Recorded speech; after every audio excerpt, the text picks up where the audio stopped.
Today, we decided to bring you a group of vehicles that have been abandoned by mostly their owners and have been left to Mother Nature to take back the materials that were used in the production of the vehicle. Many of the cars that you are about to see have lost a battle with nature a long time ago and are beyond the state of repair. Found all over the world, some of these abandoned vehicles and are eerie sight like the abandoned pile of cars in Belgium. So here is a list of 8 abandoned vehicles all over the world. For years, some great pieces of abandoned machinery have been seen near Moscow, Russia. This particular machinery was made in the former Soviet Union around 1979.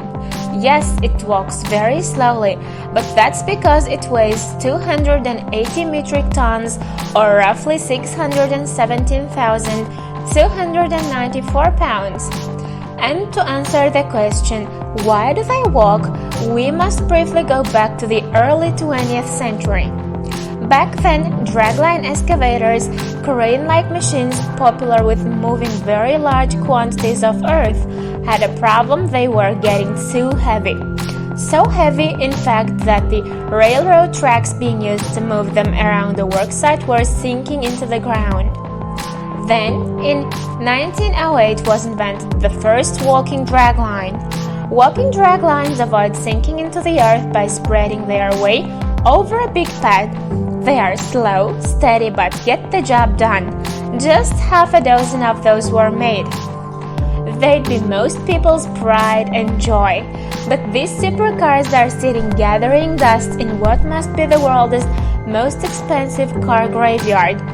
From Rolls-Royce, Ferrari, Bentley, Mustang, Lamborghini, Range Rover, Mercedes, BMW, Audi, this garage in Sharjah has them all be gathered in thick layers of dust in searing desert heat. These supercars have been eating dust for years after their owners, most of whom are believed to be expat loan defaulters, abandoned them before leaving the country. While most cars in dilapidated condition, one can find some supercars in mint condition and even get spare parts at half price. It's the biggest scrapyard market in United Arab Emirates. People come here from different countries to buy car spare parts at half prices. Orjonikidze GOK, mining and processing plant. Located in Dnepropetrovsk region, is Ukraine's largest producer of manganese or developed only open way. The plant produces about 70% of manganese ore in the country. After the collapse of the Soviet Union, a lot of quarries were closed and abandoned. That's why, nowadays, we can see the following picturesque post-apocalyptic scenery. The plant still has 7 operating quarries and 2 processing factories. About 6,000 people are employed at the plant. This graveyard of cars is located in Vancouver, Canada. It exhibits thousands completely new and abandoned BMW models. These are more than 30,000 Mini JCW and BMW M4 and M6 cars, abandoned in 2015 after an eventful transfer trip to Canada that left a lot of cars badly damaged to have them repaired. According to the information, the cars suffered mechanical problems due to poor belaying, and some of their electrical parts were affected and broken down by salt water and sand. Faced with this scenario, the automotive company carried out an analysis that showed them that it was actually cheaper to store them and perhaps destroy them than to repair them. So they chose to make the insurance valid. And since then there has been this symmetries of luxury cars. Apparently they will be destroyed and some of their materials will be reused to reduce the pollution caused by their storage. A Soviet-era Buran shuttle lies abandoned in a hangar at the Baikonur Cosmodrome in Kazakhstan. It's been gathering dust there for nearly 30 years. 2 shuttles and a rocket lie in disused hangars, not far from the launch pad of that first flight at the Baikonur Cosmodrome. It's an active spaceport about 1,500 miles southeast of Moscow, still used today to send and retrieve astronauts from the International Space Station. The site is not open to the public, but a few adventurers have mustered the courage to sneak in and take a look. It was the Soviet response to the space shuttle designed to take the Cold War into space. In the end, the Russians developed a system that was more capable, more versatile, and safer than the US space shuttle. But by the time it was ready to fly, the Cold War was coming to an end, and the project had lost much of its political support.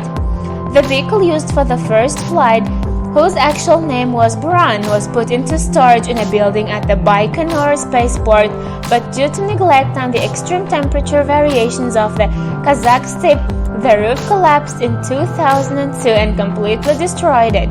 3 more Burans were kept at the complex.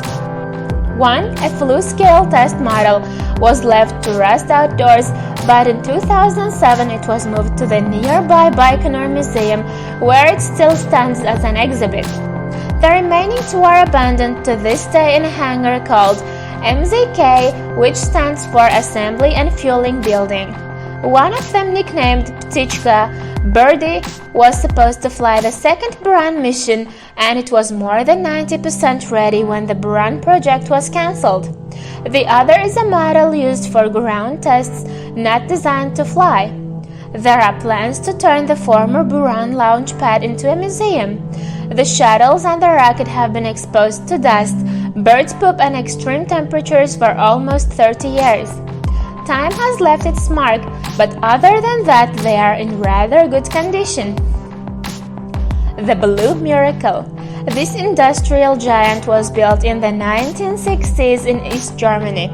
Poetically nicknamed the Blue Miracle, the huge bucket wheel excavator is believed to be the largest piece of abandoned machinery in the world. 3,500 tons of steel were used to build this enormous 370-foot long and 190-foot high excavator. Upon completion, it was painted a beautiful shade of blue, but over the years the color faded and in places completely disappeared as the structure rusted away. The excavator has 20 buckets for scooping up coal, and each bucket could scoop up over 50 cubic feet of coal, an equivalent of about 10 bathtubs. Throughout its time in operation, the Blue Miracle excavated thousands of tons of coal. Eventually, technological advances rendered the industrial monster obsolete. It was decommissioned in 2003. Now the steel giant is nothing more than a mighty ruin rotting away in a field. The structure is still fairly sturdy, but exposed to the effects of weather, it is steadily rusting away, slowly decomposing under the sky. Creepy car graveyard in Belgium. For over a half a century, until just a few years ago, the forest surrounding Châtillon was the home to what can only be described as car graveyard. It's a secluded place where nearly 500 cars were abandoned to rest and rust in peace.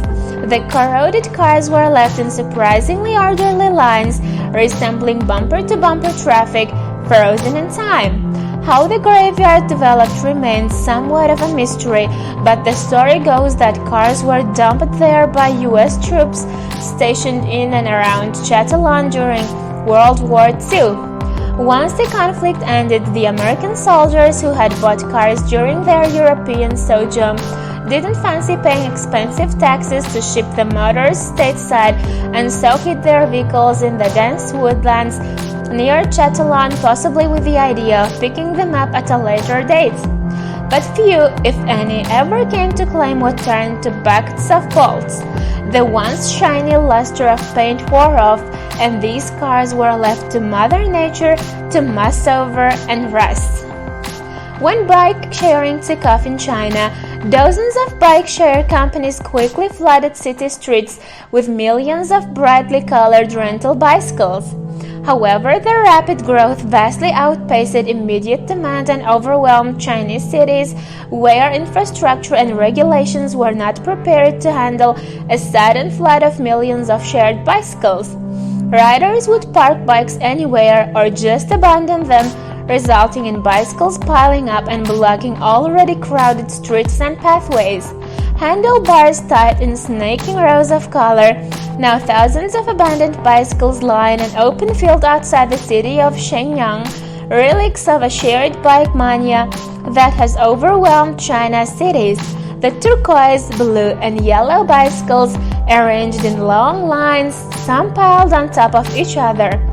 Chinese cities have vowed to the curb of chaotic fleets of bikes, with Beijing saying it will remove 44,000 bikes from the city center this year in order to cap bike numbers at under 800,000, according to state media. We hope you enjoyed the video. Please don't forget to click the like button and subscribe for more interesting videos. Have a nice day!